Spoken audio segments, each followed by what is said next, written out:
నేనైతే early morning 5 o'clock స్టేషన్కి వచ్చేసాను. మార్నింగ్ 5 o'clockకి వైజాగ్ టు పూరి డైరెక్ట్గా పూరి తిరుపతి ట్రైన్ అయితే అవైలబుల్ ఉంటుంది. ఎవరైనా ఫ్లైట్కి వెళ్ళాలంటే వైజాగ్ టు భువనేశ్వర్ డైరెక్ట్స్ ఉంటాయి. ప్రజెంట్ అయితే మన ట్రైన్ వస్తుంది. ఇదే నేనైతే థర్డ్ ఏసీ టికెట్ బుక్ చేసుకున్నా. ప్రజెంట్ ఇదే మన కోచ్. పర్వాలేదండి, ట్రైన్ అయితే బాగానే ఉంది. ఇక్కడ నుండి పూరికి 8 hours journey. Present 2 o'clock afternoon మనం పూరి స్టేషన్ అయితే చేరుకున్నాం. బయటకు వెళ్తే చాలా క్యాబ్స్ ఉంటాయి. మనం క్యాబ్తో డైరెక్ట్గా హోటల్కి అయితే వెళ్దాం. అదండి స్టేషన్ బయటకు వెళ్దాం.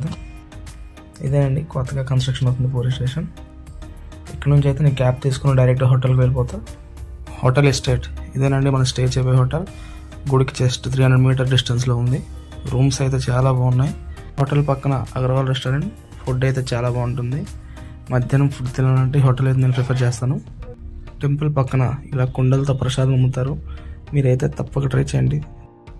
ఈవినింగ్ 4 o'clock నేనైతే బీచ్కి వచ్చానండి. వ్యూ అయితే చాలా బాగుంది. దీన్ని మాత్రం మీరు పక్కా మిస్ అవ్వద్దు. పక్కా చూడాల్సిన వ్యూ ఇది.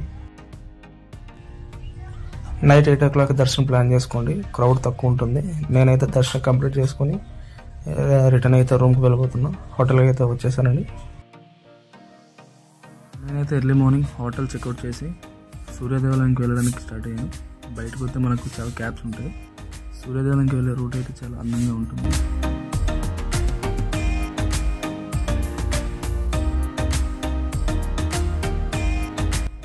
సూర్యదేవాలయ టెంపుల్ చాలా బాగుంటుందండి. గార్డెన్ శిల్పాలు చాలా అద్భుతంగా ఉంటాయి. చాలామంది పూరి వచ్చి టెంపుల్ మిస్ అయ్యి వెళ్తారు. మీరైతే పక్కా దీన్ని విజిట్ చేయండి. మధ్యాహ్నం లంచ్ చేసి నేనైతే క్యాబ్ తీసుకుని రిటర్న్ అయితే స్టేషన్కి బయలుదేరానండి.